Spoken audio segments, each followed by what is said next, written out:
प्रभु मैं तेरा तेरा तेरा, तू मेरा मेरा मेरा, मैं तेरा तेरा तेरा, तू मेरा मेरा मेरा। तो पिता के पास अरबों रुपए की संपत्ति हो गई, पर बच्चों को घड़ा नहीं ना, तो आज उनके बच्चे शराब पी के सब पैसे उड़ा देते, तपे हुए नहीं है ना। ऐसे माता पिता भी अपने पास आते हैं और बच्चों को पढ़ा लिखा लिया है, क्या करते बच्चे? खा पी के उड़ाते, तपे हुए नहीं है ना। तो जो माता पिता अपने बच्चों को तपाते हैं, तितिक्षा सहाते हैं, वो माता पिता इस धरती के भगवान से भी ऊंचे दर्जे में आते हैं। हम उनको सच में हृदय से बहुत साधुवाद देते हैं। आसक्ति रहित, मोह रहित अपने बच्चों को तटस्थ होकर घड़ना चाहिए। माता पिता बच्चों के दुश्मन लगते हैं उस समय, पर अगर आप चाहते हैं कि अपने बच्चों का भविष्य बने, आप चाहते हैं कि आपके बच्चे साधारण नहीं पर महामानव बने, उसके लिए आपको ही कदम उठाना चाहिए और आपको भले बुरा लगना है, पर अगर आपके चित्त में अपने बच्चों के लिए हित की भावना है तो वो आपके दुश्मन नहीं बन सकते। आप जिससे भी मिलो, हित की भावना से मिलो। उसके अंदर बैठा हुआ परमात्मा इस बात को गवारा नहीं करेगा, गवाही नहीं देगा कि वो आपका अहित कर सकता है।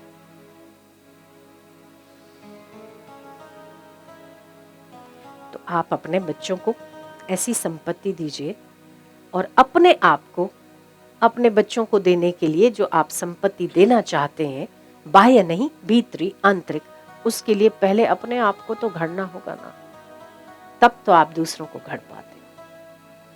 पहले स्वयं को बनना होता है, तब आप दूसरों को बना सकते हो। मूल बात पर आते हैं कि अनुकूलताएं पुण्य का नाश करती है और प्रतिकूलताएं पापों का नाश करती है। अनुकूलता में व्यक्ति को भूलना नहीं चाहिए कि मुझे तपस्या भी करनी बनती है, क्योंकि सुख में मन उद्दंड हो जाता है। जितना पाप व्यक्ति अनुकूलता में करता है, उतना पाप प्रतिकूलता में कदापि नहीं कर सकता, क्योंकि वैसे ही मन परेशान है और दुखी है, वो उद्दंड होने की सोच नहीं सकता। तो ये तो परमात्मा का प्रसाद है कि आपको उद्दंड होने से बचा रहा है। पर दिन के बाद रात, रात के बाद दिन, अगर परमात्मा दुखी दुख देगा तो आप परमात्मा को मानोगे भी नहीं कि जब देखो तब दुखी दुख देता है, मैंने जीवन में कभी सुख देखा ही नहीं, भगवान कैसा? तो एक चक्र तो चलना चाहिए। तो यदि आपके जीवन में सुख आता है तो उसमें भी भूलो मत कि आपको तितिक्षा और तपस्या करनी है। तपस्या और तितिक्षा जप से होती है, तप से होती है, व्रत से होती है, सत्संग श्रवण से पुण्यों की वृद्धि होती है, और दृढ़ निश्चय करके अपने मन को ही आप यहां वहां जाने से रोके, ये आपका तप है। मन को संयत करना ये सबसे बड़ा तप है।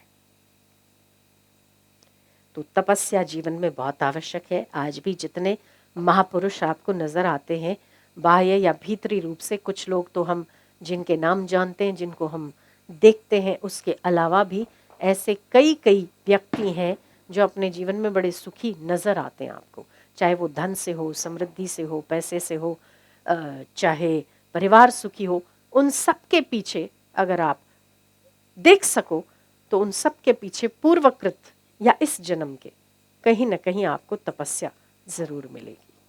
तो आज का आपका तप भविष्य का सुख है, आनंद है, और आपकी आने वाली पीढ़ी भी पुण्यशाली आत्माओं को पैदा करती है।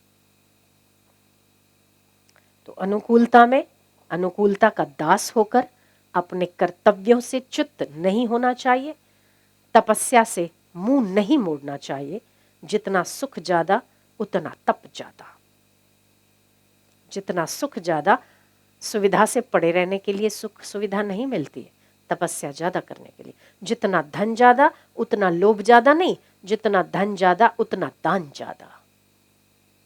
जितने साधन ज्यादा उतनी साधना ज्यादा। जितने भोग की सामग्रियां ज्यादा उतना योग ज्यादा, तभी ही आप अपने जीवन को बैलेंस कर पाओगे। वरना गाड़ी खड्डे में गिर जाएगी, उल्टी हो जाएगी, रुक जाएगी।